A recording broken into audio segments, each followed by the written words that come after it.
first reported on several complaints about the dog breeding practices of a prominent Minnesota fitness influencer back in June. In that first report, a few people detailed their allegations against Allie Holman and her husband, which the Holmans denied. But since then, more than 20 people have come forward to Fox 9 with serious complaints. This avalanche of information hasn't come only to us, but also to the state attorney general's office. Fox 9's Corin Hogger dug deeper into the allegations and investigations by police and at least one state agency. And now she's in a coma. Suki went into a coma and died at the veterinarian's office less than a day after Angela Thompson picked her up from breeders Allie and Mark Holman.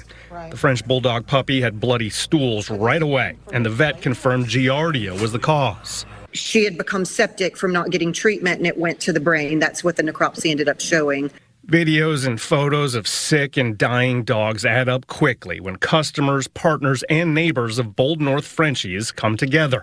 We talked to 22 of them for a couple hours recently and noticed a pattern of complaints about the dogs sold by the Holmans.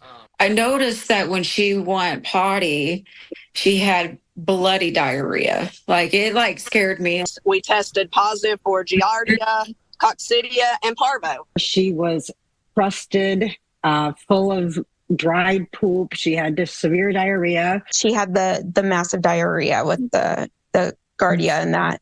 Another woman says she paid the Holmans for a male dog and met Allie Holman for the exchange. She brings this dog to me in the parking lot, and it was wrapped in a blanket. And she said, "Oh, it's because I just bathed the dog, and I just didn't want the dog to be cold." She says the dog was dirty and not bathed, but she took it home and removed the blanket. I look at the dog, and I called her right away, and I said, "This dog is female." 7 people have now filed lawsuits against the Holmans for their breeding and sales practices. One woman won a judgment. 2 cases were dismissed, and 4 are still active and on the road to trials. We reached out to the Holmans 3 weeks ago for an interview. They spoke only through their attorney, who told us, quote, "The claims against Bold North appear to be isolated and anecdotal," end quote. How did we get here? It's like the Twilight Zone. The Holmans threatened to sue people who've spoken up, including Fox 9.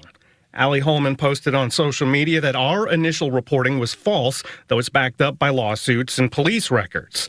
And she posted that we retracted our June story, which we did not. The Holmans did follow through with a harassment suit against one of the women who is suing them. A judge dismissed that case for a lack of evidence. The lawsuit and the threats quieted some people, at least temporarily. People sharing their bad experiences tell me they did feel isolated until they realized how many of them there were. There is safety in numbers, and when, it's not 2 crazy ladies. Claims like that came from Allie Holman on her social media. Now, at least 22 are sharing complaints. The state attorney general's office recently met to discuss a potential investigation with a group representing as many as 50 people who claim to be victims of the Holmans' bad breeding practices. But the office cannot confirm an investigation is underway. The State Board of Veterinary Health and the USDA have also received complaints about the Holmans, but they don't discuss investigations.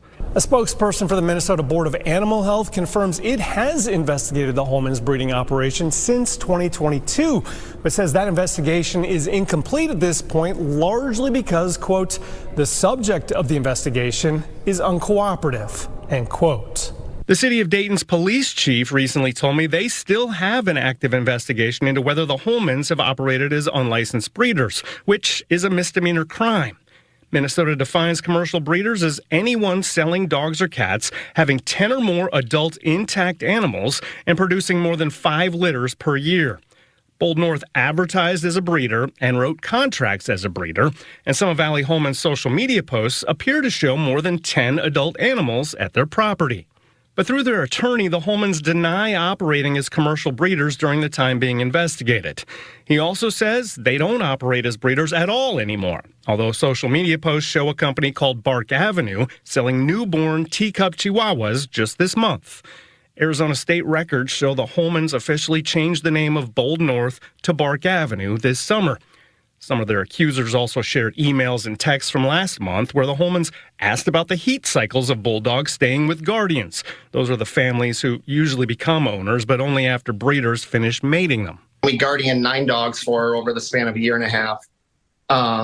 And she promised us 5 dogs. The Holman's attorney said the messages gauging heat cycle timing were intended, quote, to discourage other breeders from continuing unethical practices, particularly in breeding dogs with known genetic challenges, end quote. He said Bold North was one of the rare ethical players in the industry. Former Guardian Katie Holton contradicts that claim. You should not breed a dog that has a medical condition like this. Holton says the Holmans tried to breed Mochi as recently as February, even though she had eyelid entropion, a condition that's usually genetic, where the lower eyelid... The 2 people accused of torturing and killing Reba, the English bulldog. Now, they're currently in jail as they wait for preliminary hearings about whether or not they will go to trial. In the meantime, County District Attorney Steve Wolfson says the current possible punishment for animal abuse is not enough for this crime. 8 News Now reporter Ryan Tismaneski at the Regional Justice Center with the DA's request for community support. In this building, District Attorney Wolfson delivered his message to the public. Existing law is not enough for this crime. The official charge for the 2 accused in the bulldog's death is for willful, malicious torture, maiming, and killing of animals. The maximum possible sentence for that charge, 4 years in prison and a $5,000 fine with possible probation. Wolfson wants more. In my opinion, the penalty does not fit the crime. It's not enough. 32-year-old Isaac LaShaw Jr. and 30-year-old Markeisha Foster face charges related to torturing and killing Reba, this English bulldog, by leaving her in a sealed plastic bin next to a dumpster in the middle of Las Vegas's hottest summer of all time. Now, Wolfson is calling on the people of Clark County to advocate for new legislation.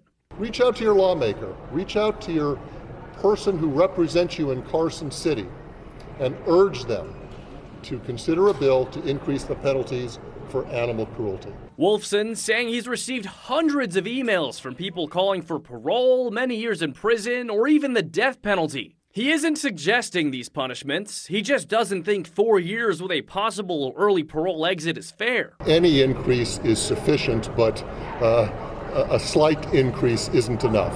Perhaps in the neighborhood of a range of 1 to 10 years in prison. When asked about whether or not the DA's office would accept a plea deal, Wolfson said it's too early to say. Reporting from downtown Las Vegas, Ryan Tismaneski, 8 News Now. The preliminary hearing for both of the individuals on December 23rd. Those hearings will determine if there is enough evidence to then go to trial. Kirsten?